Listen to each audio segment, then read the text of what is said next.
Bună ziua și bine v-am găsit la un nou episod din podcastul nostru, Eu și copilul meu, unde astăzi o să vorbim despre un lucru la care nu știu câți v-ați gândit că ne impactează pe noi viața de zi cu zi și sănătatea noastră mentală, respectiv ordinea și organizarea.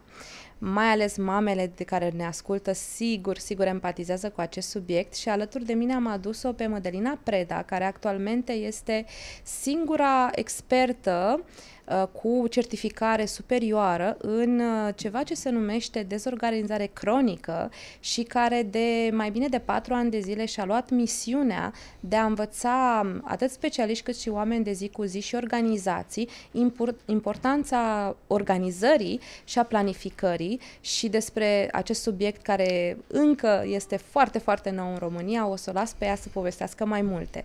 Mădălina, mulțumesc că ești alături de noi. Eu îți mulțumesc mult, mi-am dorit atât de mult să fiu aici, mersi mult, m-am bucurat așa, țopăiam ca un copil la invitația ta.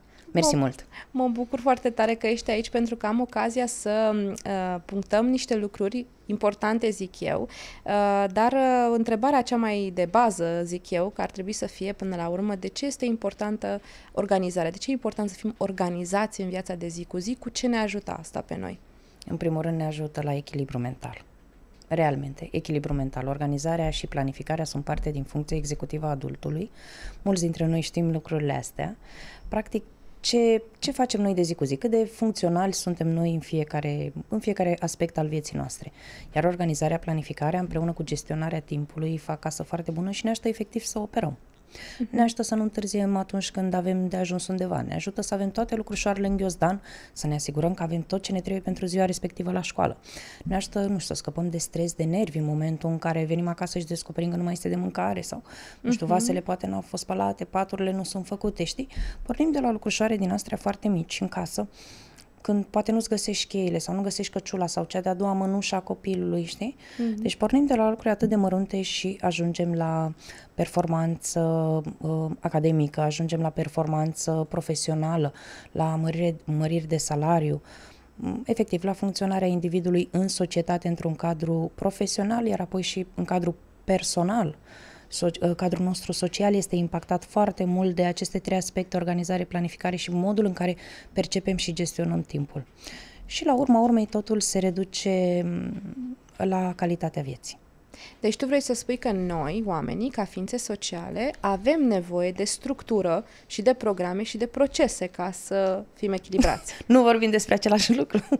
Da, păi, sigur.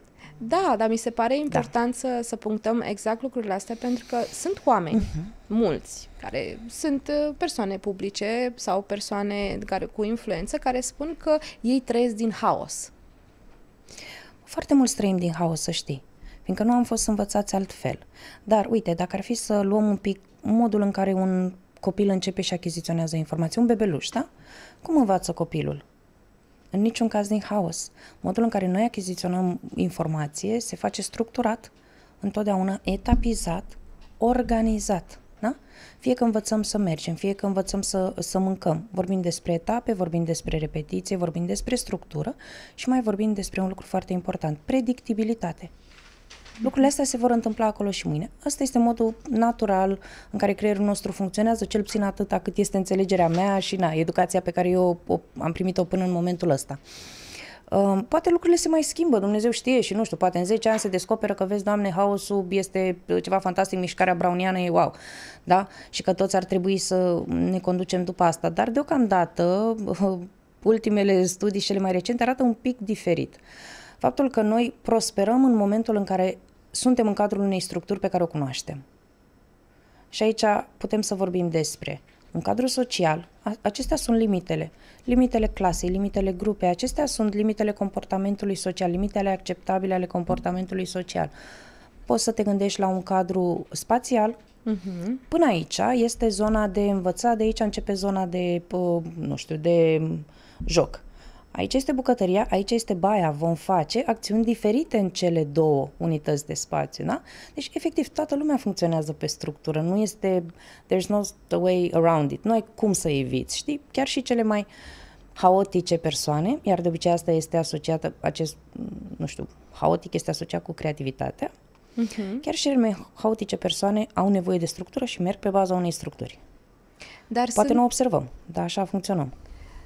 Da, total de acord. Eu Yes. cel puțin așa văd lucrurile. Nici eu n-am fost crescută cu ordine și disciplină la Nici fiecare pas. Nici eu. Dar am descoperit când am devenit adult, cu job, cu proprii mei copii, că deja mă scotea din sărite dacă dulapul era vraiște, dacă puneam un lucru undeva și nu mai era, dacă frigiderul când îl deschid și este vraiște, la fel mă irită foarte, foarte tare și în momentul în care fac ordine și le pun pe sortimente, pe categorii, îmi dă un sentiment de confort. Probabil despre asta e vorba, Îți face nu? viața mai ușoară, Nico. Îți face viața mai ușoară, confort.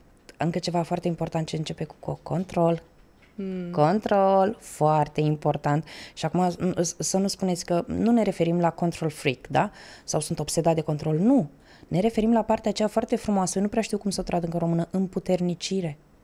Am forță, am putere de decizie, am control asupra frigiderului meu. Și da, știu că poate să pară banal, dar realmente chiar am control asupra frigiderului meu. Nu știu, uite, în termen de stocuri, cât iaurt mai avem? Da? Pot să fac respectivul fel de mâncare, am ingredientele necesare, îmi ajung banii până... Vezi tu, organizarea se răsfrânge dintr-un loc al vieții noastre. Dacă începem să organizăm într-un loc, se răsfrânge în toate. Faci ordine într-un dulap, după aia o să vezi că începe și se organizează tot holul, după care se poate răsfrânge asupra comportamentului tău financiar, se duce și la soț, se duce și la copil, nu mai întârziați prin anumite locuri, știi? Se pot întâmpla multe lucruri bune dacă începem să ne împrietenim un pic cu ideea asta de organizare. Și cum putem să facem, să ne influențăm, de fapt, pozitiv copiii, de exemplu, mai ales cei mari, 10, 12, 14 ani, care sunt total dezorganizați, cum putem să-i ajutăm să înțeleagă că organizarea le ușurează viața? Sau chiar și la copii mici, nu neapărat de 10 ani. Hai să zicem un copil de 5 ani care nu vrea să strângă jucăriile și să pună jucăriile acolo unde ar trebui ele să fie pe categorii. Cum putem să-i ajutăm? În primul rând, prin propriul nostru exemplu. Dând un exemplu. Nu este corect, nu este etic, nu este productiv, da? Ca eu să zic, pune hainele la loc, iar ale mele să atârne pe un scaun. Copilul vede, poate nu explică, poate nu știu, poate nu are el toate vorbele la el să spună, da, măi, mami, dar uite cum îți atârnă ție hainele pe on the back of your chair, știi? Și tu îi zici, da, dar eu sunt mai mare sau...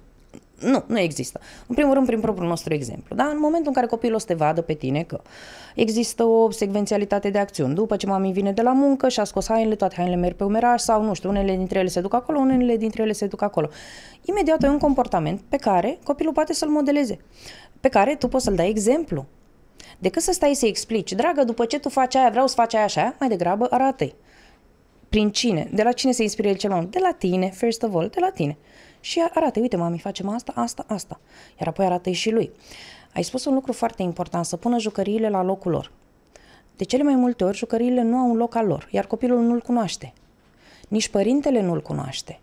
Noi știm unde nu vrem să fie jucăriile. Noi zicem, m-am săturat să am jucării pe pretutindeni. Toată casa mea este plină de jucării. Cal pe ele pe pretutindeni. Unde ar trebui să fie? Păi la locul lor. Unde e locul lor? Iar aici este un prim moment de realizare. Dorim, avem exigențe, ceea ce este fantastic, este minunat. Pentru aceste exigențe trebuie să dăm coordonatele. Noi trebuie să setăm regulile. Care sunt regulile? Unde sunt jucăriile? Mami spune, tati, hai să ne gândim. Hai să vedem unde ar putea să fie jucăriile. Înțeleg unde nu vrei să fie. Spune-mi unde este locul lor. După care vedem, ok, este un loc care oferă copilului independență, autonomie, adică copilașul va putea să le pună singure la loc, la vârsta lui? Da, perfect. Volumul de jucării este adaptat spațiului dorit de depozitare, fiindcă să știi că se întâmplă și chestia asta de foarte multe ori. Le împingem la propriu, așa cu lopata, avem de multe ori, știi, nevoie poate de un, cum e ăla, dezăpezitor, știi cum sunt... alea cu lamele, da. Știi, de le dau la o parte. Facem noi haz de necaz. Eu am 4 copii, deci eu știu despre ce vorbesc, știu cum se poate ajunge la nivel de munte de jucării, știi? De multe ori avem foarte multe jucării și de multe ori dorința asta noastră să nu mai călcăm pe ele, să nu le mai vedem, e ușor nerealistă. Sau, mă rog, suntem așa idealiști, visăm. În primul rând să vedem dacă totuși nu cumva avem prea multe jucării, în al doilea rând, ok, unde le depozităm, în al treilea rând, oare ne-ar interesa un sistem de rotație al jucăriilor sau să facem un soi de sistem prin care să le punem la dispoziție copilului nostru. Urmărim să încurajăm anumite aptitudini, anumite abilități ale copilului nostru în această perioadă, atunci poate îi oferim un anumit set de jucării. Și prin set de jucării mă refer la motricitate, nu știu, motricitate fină, vorbesc despre creativitate, texturi, cine știe ce dorim noi să facem în momentul ăla. Și facem un set care cuprinde poate niște nisip kinetic, poate cuprinde o păpușă, facem puțin joc de rol, imaginativ, creativ, mai punem un puzzle și o cărticică și asta este un set. Și cu asta ne jucăm o anumită perioadă de timp, observând copilul fiind alături de el. Vezi tu, este un volum bun. Chiar îți arăt atâta, este o cutie de 11 litri, un volum, știi? E o cutie normală, îi pui capacul. Copilul se va descurca foarte bine cu așa ceva. Eu acum, din nou, nu zic să reducem jucăriile copilului la o asemenea cutie, sub nicio formă. Ilustrez un principiu. Okay. Părintele are controlul, are controlul. Și de la ceea ce învață părintele să facă și de la ce dorește el să se întâmple în viața lui, de acolo copilul poate să fie ghidat. Da, ceea ce spui tu pare a fi multă muncă în spate și mulți dintre noi nu avem timp să ne mai gândim și la asta, să le compartimentalizăm, să cumpărăm cutiile ca să punem în ele. Pentru asta există și specialiști, din nou. Cel mai bun specialist în casa ta ești tu. Tu știi cel mai bine cum funcționezi tu, copilul tău, cât timp ai. Nu strică câteodată să te consulți și cu cineva care poate să vină mai repede la soluții. Nu știu, poate tu nu știi toate cutiile, dar există oameni care știu care sunt cutiile respective și poate să-ți ușureze un pic munca asta de research. Dar sunt foarte multe aspecte importante. Organizarea, planificarea sunt doi piloni de bază ai funcționării adultului. Dacă acum suntem prea ocupați, știi? Dacă acum suntem prea ocupați pentru a cultiva în copilul nostru doi dintre pilonii esențiale a ceea ce urmează să însemne caracterul, rigurozitatea, modul în care el va veni în lume, nu știu, sigur sunt foarte multe lucruri super, super importante, dar și ăsta este undeva aproape de capătul listei, fiindcă, vezi tu, copilul nostru ajunge la școală, unde nu este nevoie de mai mult decât să-și uite caietul acasă. De ce? Fiindcă este într-un tank care a căzut undeva în spatele biroului, birou care este plin de jucării.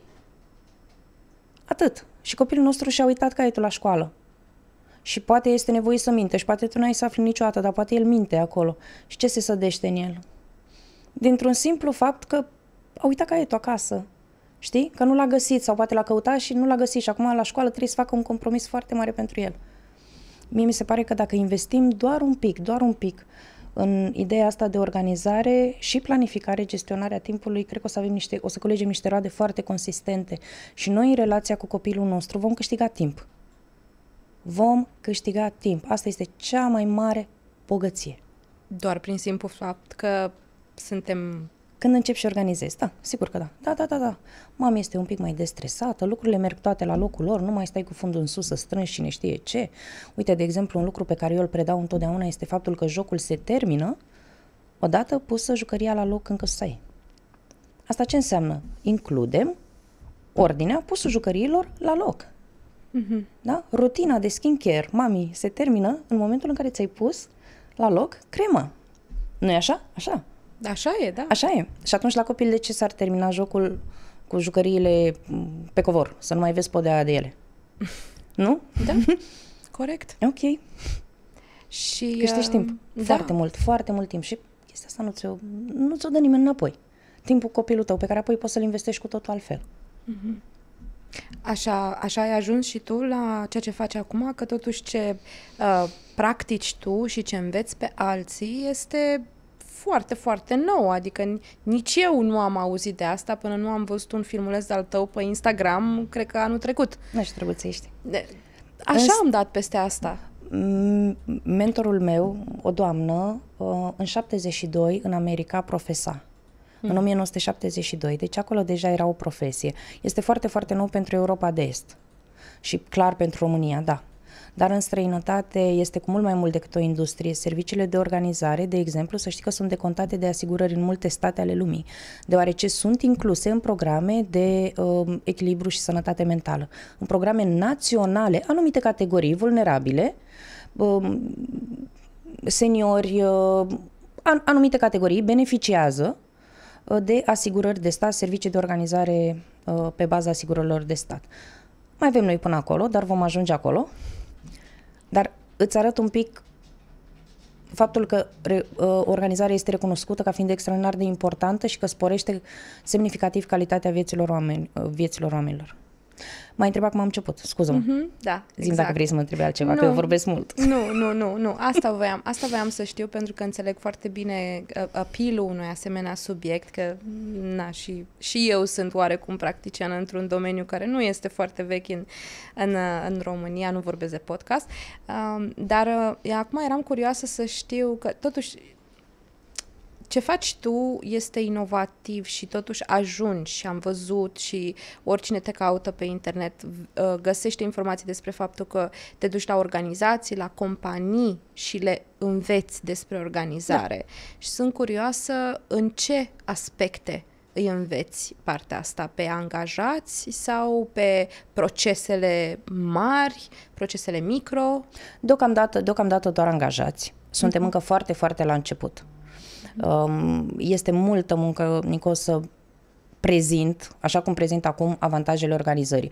Una este să vorbim aici într-un cadru în care oamenii efectiv știu despre ce este vorba. Un părinte, vrei, nu vrei, va ști că este important organizarea, fie că a auzit de Marie Kondo sau nu, sau de tot soiul de procedee, da? Fie că mă știe pe mine sau nu. Un părinte știe, domne, care are nevoie de organizare ca să iasă mai repede pe ușă din casă de dimineață cu 3 copii sau cu 2 copii de mână, știi? Bun. Companiile, în schimb, nu știu lucrul ăsta. Și acolo este nevoie de un pic mai mult cioc-cioc la ușa lor. Deocamdată doar la nivel personal al angajaților, ceea ce înseamnă că anumite companii oferă workshop-uri sau programe de organizare pentru welfare-ul, pentru binele angajaților lor, dar da, ideea este clar să ne ducem un pic mai departe, fiindcă sunt multe eficientizări, multe procese, sunt multe lucruri care se pot face. Spațiul în care angajații lucrează, foarte, foarte important, fie că lucrăm de acasă, fie că lucrăm de la birou, este esențial pentru performanța lor, modul în care se organizează. Sunt multe lucruri despre care putem să vorbim acolo. Și aici implică și timpul, time management și lucruri de genul ăsta? Și planificarea. Da, toate trei frumos îmbinate sunt pe domeniul meu. Lucrez cu toate. Mi-am dat seama că nu pot să fac una fără alta. Nu. Vezi tu, ele sunt legate. Tu trebuie să planifici ca să poți să organizezi bucătăria. Da? Da, corect. Exact. Și trebuie să știi cumva cum îți gestionezi timpul ca să poți face acea planificare. Ceea ce e ca un cerc vicios, așa. Este splendoarea funcției executive. Una câte una se leagă, vezi, și una se naște dintre alta și pe măsură, asta e foarte frumos, Nicoleta, pe măsură ce devii competent într-o bucată, îți crești șansele să devii competent și pe restul feliilor din această mare plăcintă care este creierașul nostru pe funcție executivă. Da? Nu știu, că poate să zic, tu nu finalizezi foarte bine anumite acțiuni pe care le faci. Ok, le startezi, le duci, dar nu mai poți să-l finalizezi, ești distras, te duci în altă parte. Dacă ai lucra un pic aici la finalizare, lucrezi un pic, înțelegi, poate nu lucrezi singur, lucrezi cu un terapeut, lucrezi cu un specialist, cu un consultant. În momentul ăla, deodată, vei vedea că înflorește, tu știi foarte bine lucrurile astea, cum înflorești efectiv în toate areile vieții tale. Fiindcă instant se văd așa ca valurile. Se duc până departe în toate unghierele vieții tale. Este o competență esențială a omului ca să funcționeze. Nu? Pur și simplu, așa. Da, este la bază, adică... Și pentru, încerc așa să scot câte puțin, e un domeniu foarte vast și cred că am putea să vorbim 100 de ani, dar nu avem luxul ăsta.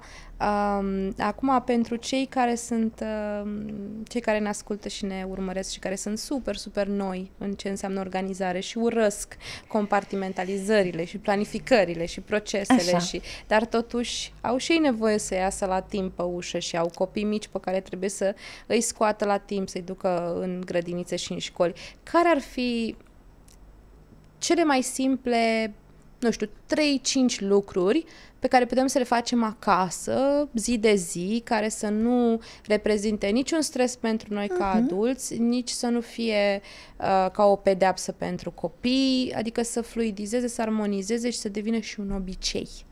Este perfect. Uite, o să vă dau un prim instrument foarte drăguț, eu l-am numit periuță în căsuță. Și e drăguț și este ușor de reținut pentru toată lumea. Periuță în căsuță, așa cum îți pui periuța la loc, în căsuța ei. Care-i căsuța periuței tale? Tu unde o pui? La tine? Eu o pun pe suportul acela albastru care Așa, vine... ai o periuță electrică, tu, da? Și o pui acolo. Unii au un păhărel, alții o căniță, alții au efectiv și un suport din ăla cu găurică. Bun, periuță în căsuță, așa cum facem asta cu periuța noastră de dinți în fiecare zi, putem să facem asta și cu alte obiecte care tind să se risipească, să se piardă prin casa noastră. Acum, ar trebui să le depistăm. Putem să facem cheiță în căsuță, telefon în căsuță, da? Ai înțeles principiul? Da, da. Exact. Hai să facem o căsuță, nu pentru toate obiectele noastre, suntem noi la organizare, my God, nu știm. Pentru unele dintre obiectele noastre, pentru cele pe care avem tendința să le rătăcim cel mai des, să zic, da? Ne gândim, care este căsuța lui? Și hotărâm, este acolo pe policioară, este pe raft, este, nu știu, un buzunar, este în cuierul nu știu care.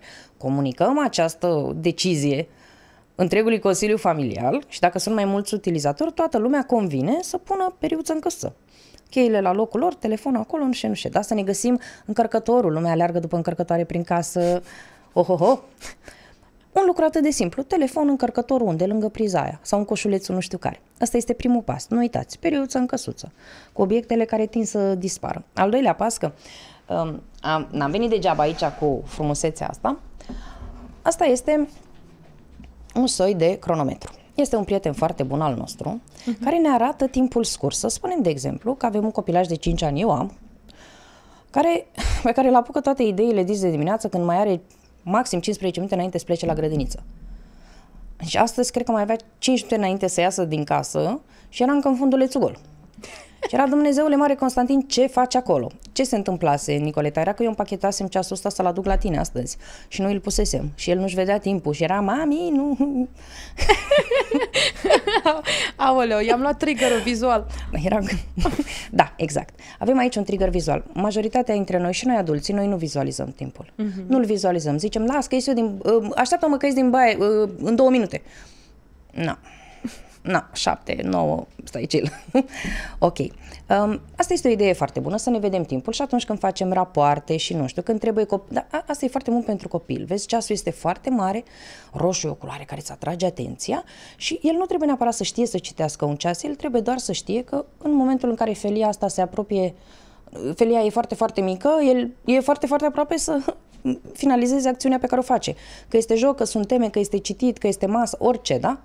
Că este timp la ecran, orice. Copilul are nevoie, l-ați auzit de atâtea ori, încă 5 minute, mami, mai stăm încă 5 minute, dar copilul nu știe ce-și cere.